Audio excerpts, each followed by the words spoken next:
The vibration started at 3:47 p.m. Kira felt it before she heard it, a subsonic hum that made her teeth ache and her inner ear feel like it was filling with water. She'd been tracking her brother's last known coordinates for 6 hours through the Siberian taiga, following the path his research notes had described. Follow the trees where they grow wrong. You'll know it when you see it. She'd known it. The forest had shifted from natural chaos into geometric precision, pines arranged in perfect rows, birches forming concentric circles, all of it wrong in a way that made her surveyor's compass spin uselessly. Her phone had died 3 hours ago. Her GPS had simply stopped displaying coordinates and shown only static. The vibration grew louder, became audible, a low-frequency hum that seemed to come from the ground itself, from the roots of the trees. Kira had spent 15 years as a Foley artist before the incident that ended her career, and she knew sound. This wasn't natural, this was broadcast. The sun was setting at 3:52 p.m. Run! The voice came from ahead, from a structure she hadn't seen a moment before. A brutalist concrete bunker with one wall made entirely of dark, mirrored glass. A door stood open, and a man was silhouetted against interior light, waving frantically. The shadows! Run! Kira looked back and saw them. Not shadows cast by the trees, but shadows moving between them, liquid black forms that flowed through the forest like oil through water. They were coming fast, and the vibration was getting louder, and she ran. She made it through the door with seconds to spare. The man slammed it shut, spun a wheel lock, and threw 3 deadbolts. Through a small reinforced window, Kira watched the shadows reach the bunker and stop, pressed against the exterior like water against glass. "You're lucky," the man said, breathing hard. 10 more seconds and you'd be theirs. The terrarium, that's what they called it, was a single large room with concrete walls on 3 sides and a mirrored glass wall on the 4th. It was maybe 40 feet long and 20 wide, furnished with salvaged furniture, camping equipment, and a kitchenette that ran on a generator. Harsh fluorescent lights overhead. Everything visible, nowhere to hide. 3 people lived here. The man who'd pulled Kira inside was Leo, lean, late 30s, with the careful movements of someone who'd been trapped too long. Sloane was a woman in her 50s, former geologist, who'd been here 6 months. Toby was the newest before Kira, 3 weeks in, still jumpy and red-eyed from lack of sleep. "The rules are simple," Leo said, gesturing to the glass wall. "Every night, from sunset to sunrise, we perform. We act human. We talk, eat, argue, laugh, whatever, but we never stop making noise. Silence invites them in." "Invites what in?" Kira asked, though she'd already seen them outside. "Resonators," Sloane said. "That's what the research notes called them. They don't have bodies of their own. They're vibrational parasites. They study us through the glass, learn our frequencies, try to match them. Why? Because if they can perfectly replicate your frequency, your voice, your movements, your resonance, they can replace you." Leo moved to the glass wall. Outside, the shadows pressed close, and Kira could see them now in more detail. Not formless but trying to form, constantly shifting, attempting to solidify into recognizable shapes. They want to be human. And this bunker is their television screen. Toby laughed, high and strained. "We're the fucking show. The glass menagerie. Humans in a terrarium, performing for things that want to wear our skins." "What happens if we stop performing?" Kira asked. The 3 of them exchanged glances. Sloane finally answered. "The glass cracks, the temperature drops, and they start to bleed through. Their voices come through the walls. If you hear your own voice calling from outside, if you respond to it, you're done." "Done how?" "We don't know. No one who's responded has explained." That first night, Kira learned what performance meant. They cooked dinner on a camp stove, instant noodles and canned vegetables, but they had to act like it was a family meal. Leo started with a memory about his sister's wedding, speaking too loudly, gesturing too broadly, like an actor playing to the back row. Sloane jumped in with forced laughter at the punchline, and Toby added details about his own family gatherings that didn't quite connect to the story but filled the silence. It was deeply, profoundly wrong. Like watching people perform humanity for an alien audience who didn't understand the subtleties but could detect gaps in the noise. "You're too quiet," Leo said to Kira during a lull, not meanly, but urgently. "Talk about anything. Your work, your family, the weather. Just fill the air." Kira started talking about Foley work, how she'd create the sound of footsteps using different materials, how breaking celery made perfect bone crack sounds, how she'd been fired after a breakdown on set when she'd heard a sound that shouldn't have been there. She was rambling, aware of how hollow it sounded, but Leo nodded encouragingly. "Good, keep going." And outside the glass, the resonators watched. Kira could see them moving now, clustering near the glass where the four humans sat around their makeshift dinner table. The shadows were attempting to form shapes, heads, torsos, limbs, but they kept losing coherence, melting back into formlessness. They were learning, trying, failing, trying again. After dinner came the dishwashing performance. Sloane and Toby staged an argument about whose turn it was, too theatrical to be real, but loud enough to satisfy whatever metrics the resonators were using. Then card games with exaggerated reactions, stories that went nowhere, laughter that sounded like screaming if you listened too carefully. By midnight, Kira's throat was raw from talking, her face ached from forced smiles, and she understood with terrible clarity that this was her life now. 8 hours of performance every night, pretending to be human for things that wanted to steal humanity itself. "Can we sleep?" she finally asked. "In shifts," Leo said. "One person always awake, always making noise, humming, talking to yourself, whatever. If there's ever complete silence, even for a few seconds, they find ways to fill it." "With what?" Leo's expression darkened. "Your voice, calling from outside the glass, saying things you never said, making promises you never made, and if you respond, if you acknowledge that it's you out there." He trailed off. "Just don't let there be silence." Kira could see them more clearly now under the bunker's lights. They weren't entirely formless. They were trying to copy the people inside. She could see shapes that approximated human figures, moving in jerky mimicry of the group's actions. When Leo raised his hand, a shadow raised something that might have been a hand. When Sloane laughed, the shapes vibrated in a way that suggested laughter. But it was the sounds that made Kira's skin crawl. She could hear them through the glass, faint but present.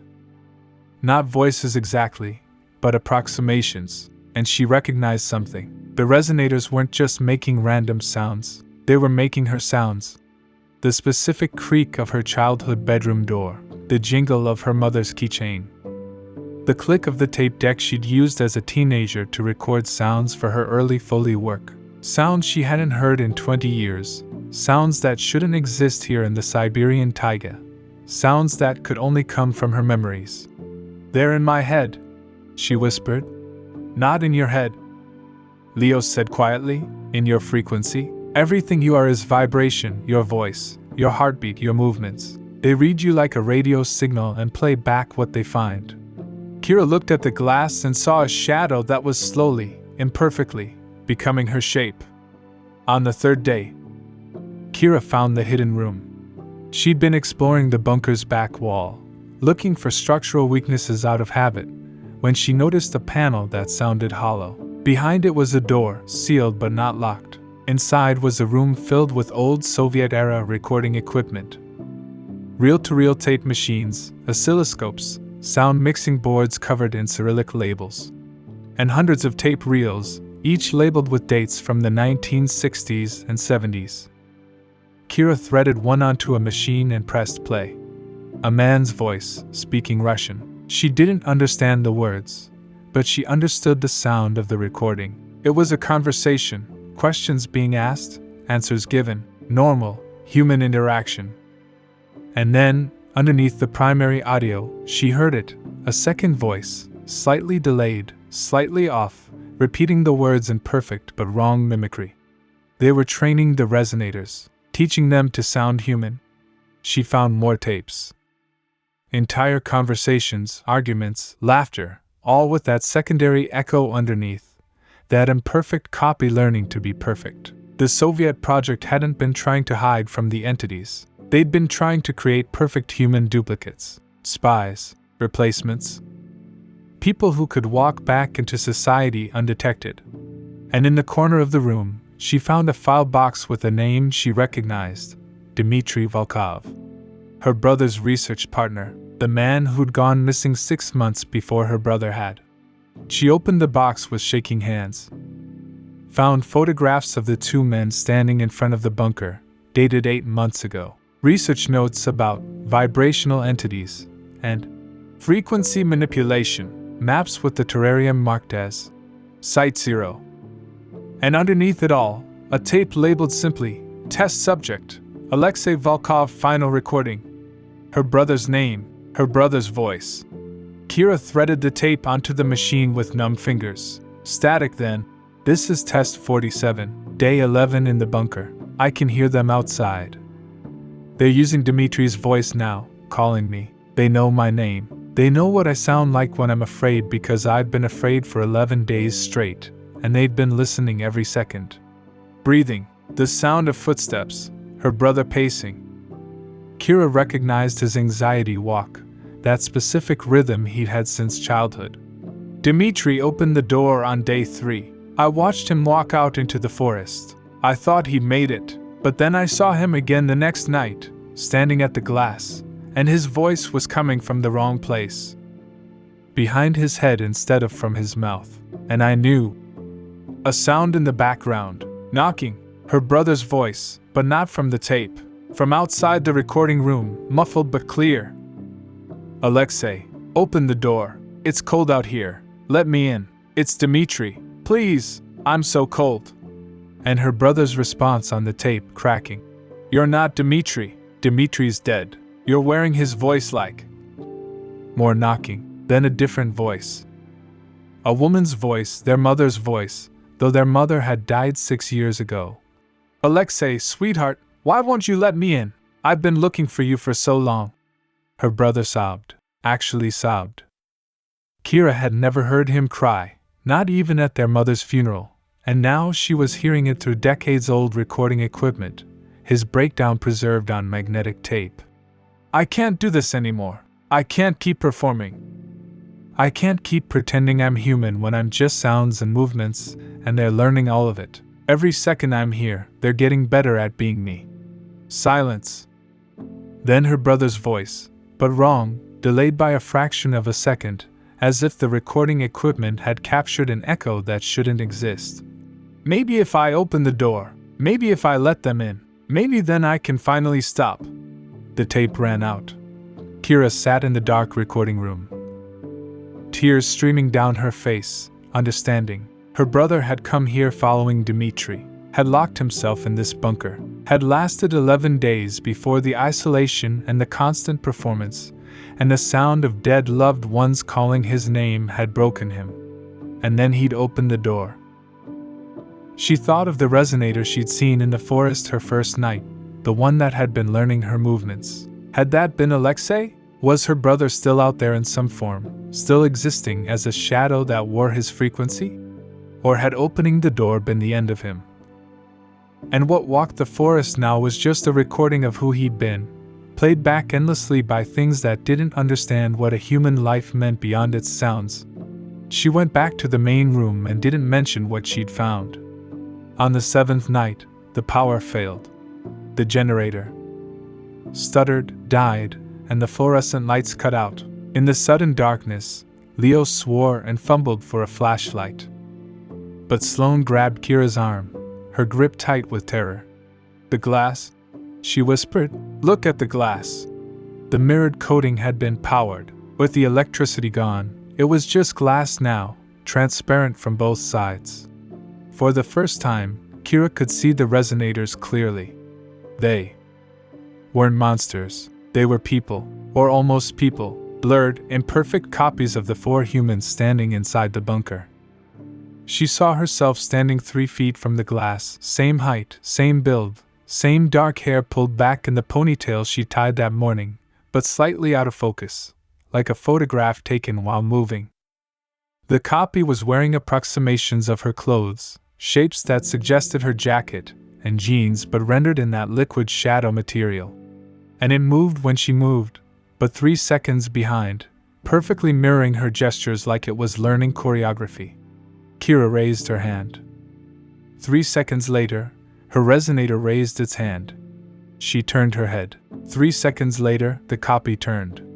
It was practicing being her, and with every movement, it was getting fractionally better, the delay shortening by microseconds.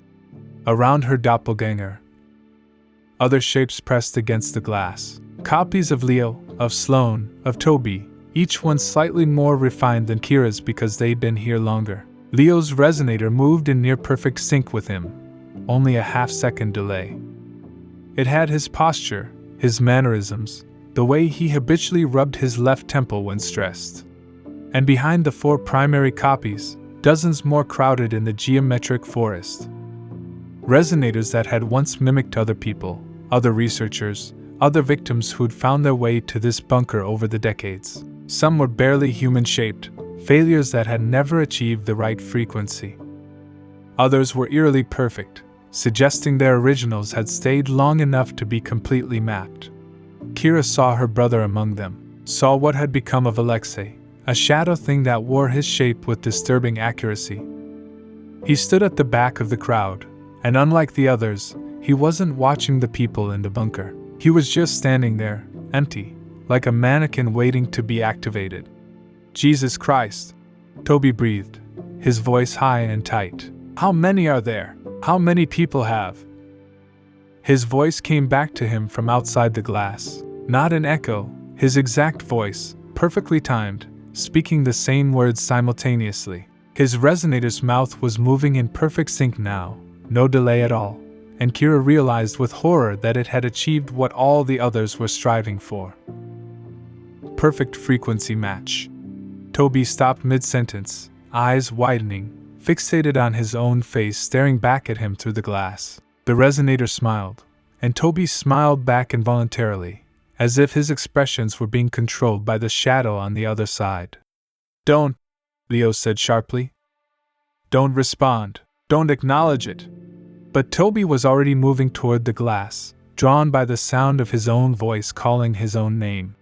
The temperature dropped 20 degrees in seconds. Frost spread across the glass, and through the transparent surface, Kira watched her resonator smile. The idea came to her while watching Toby press his hands against the glass, his resonator matching the gesture from the other side, palms touching through the barrier. The resonators were learning human frequencies by mimicry. They were trying to match, to harmonize, to become identical. But Kira knew sound. She knew that perfect mimicry was impossible if you introduced a frequency that had never existed naturally, something artificial, layered, impossible to replicate without the technical means to create it. The recording room, she said, we can create a feedback loop. Sound that's so unnatural, so technically complex, that they can't copy it. It'll break their formation, disorient them. For how long? Sloane asked. Long enough to run.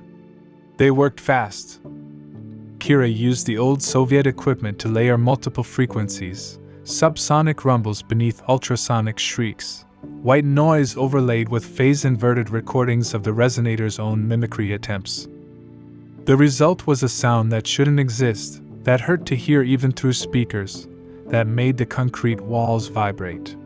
When she played it through the bunker's external PA system, the effect was immediate. The resonators outside fractured.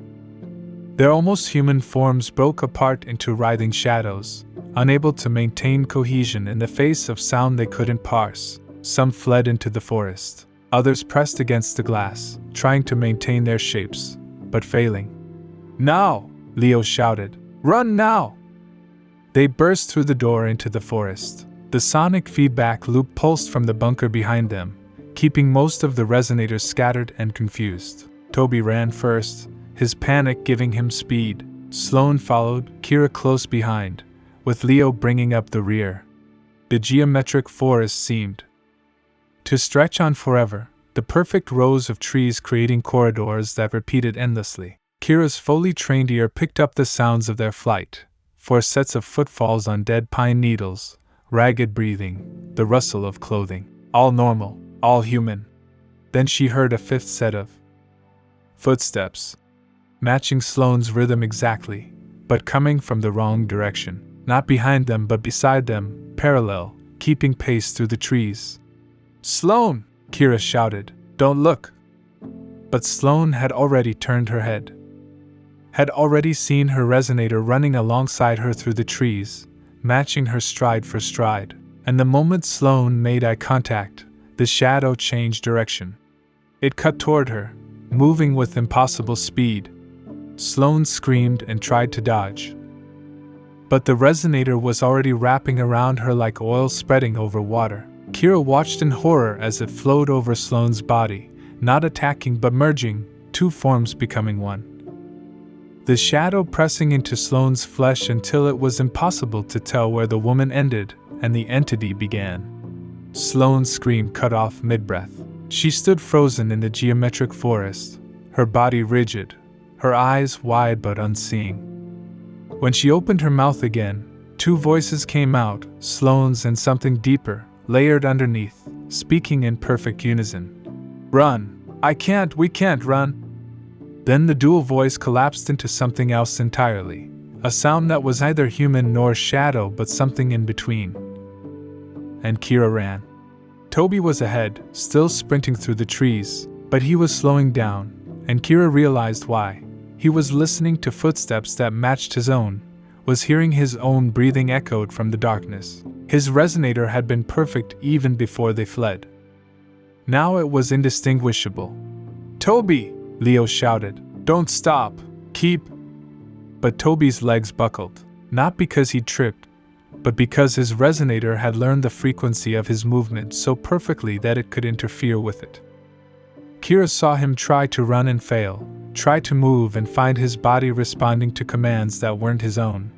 He fell to his knees, gasping, and his shadow stood up from beneath him, literally detached from the ground and stood up, wearing his exact shape. The resonator looked at its hands, flexed its fingers, and spoke with Toby's voice. "Thank you?" Toby opened his mouth, but no sound came out. The resonator had stolen his voice completely, had become the primary frequency, reducing the original to nothing but a silent shell. Only Kira and Leo kept running. The forest seemed endless, the geometric patterns repeating, but eventually they broke through into natural wilderness. Real trees, normal darkness, and ahead, the glow of headlights, a road, a car left by some previous victim or researcher, keys still in the ignition. They drove. For an hour before either of them spoke. "We made it," Leo said, his voice shaking with exhaustion and relief. "We actually made it out." Kira nodded, unable to trust her own voice yet. She was watching the road, watching for signs of civilization, when she glanced at the rearview mirror. Leo was talking, explaining something about finding the nearest town, about getting help for the others if there was still time. But his lips weren't moving, or rather, they were moving a split second after his voice reached her ears. The sound coming from his throat before his mouth formed the words, as if the audio track and video had become slightly desynchronized. Kira's hands tightened on the steering wheel. She kept her eyes on the road, kept driving, kept her breathing steady. The resonators hadn't needed to break the glass. They just needed someone to leave who was close enough to being human. Someone who'd been in the bunker for 2 years. Someone who'd had 2 years to be studied, copied, perfected. Someone whose frequency they'd mastered so completely that he no longer noticed the replacement had been made. "You okay?" Leo asked, and this time Kira watched carefully. His voice arrived a full second before his lips shaped the words. "Fine," she lied. "Just tired." In the rearview mirror, she saw him smile. It was Leo's smile, perfect in every detail, except for the timing. His lips were still forming the expression when the joy had already reached his eyes. Close enough. Kira kept driving, and beside her, The thing that had been Leo settled back into its seat, satisfied. Behind them, in the forest where trees grew wrong and compasses spun uselessly, the terrarium stood empty. But somewhere in the recording room, the tape reels continued to turn, capturing frequencies, learning voices, preparing for the next group who would arrive seeking answers. The performance would continue. It always did.